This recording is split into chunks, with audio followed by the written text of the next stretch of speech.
Nəğmə sustu dodaqlarda, dilə gəldi tüfəklər.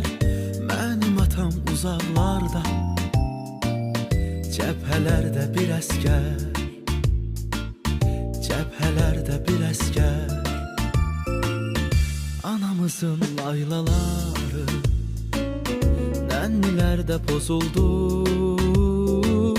Arzuladıq ilk baharı, İstəyimiz yaz oldu,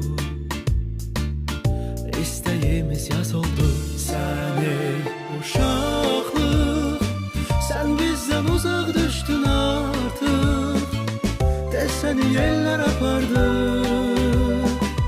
ya soyuq əllər apardı. Səni uşaqlıq, sən bizdən uzaq düşdün artıq. Desəni yellər apardı, ya soyuq əllər apardı. Görmədik biz gül dəstəsi, görmədik biz oyuncaq. Ata səsi, ana səsi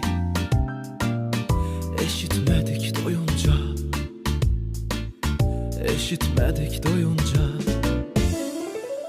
Öz qoynuna aldı bizi bu buruqlar şəhəri. Yarı böldük tikəmizi, gözlədik al səhəri,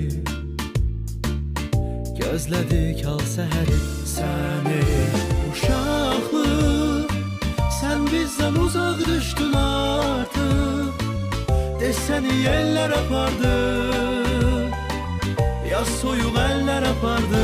Səni uşaqlıq, sən bizdən uzaq düşdün artıq. Desəni yellər apardı,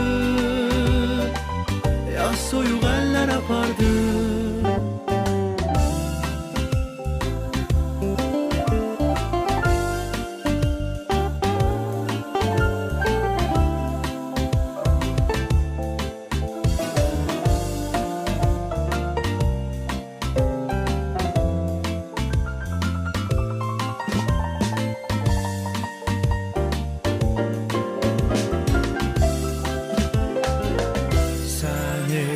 Uşaqlıq, sən bizdən uzaq düşdün artıq. Desəni yellər apardı, ya soyuq əllər apardı. Səni uşaqlıq, sən bizdən uzaq düşdün artıq. Desəni yellər apardı, ya soyuq əllər apardı. Öz qoynuna aldı bizi bu buruqlar şəhəri. Yarı böldük tikəmizi, gözlədik al səhəri, gözlədik al səhəri, gözlədik al səhəri, gözlədik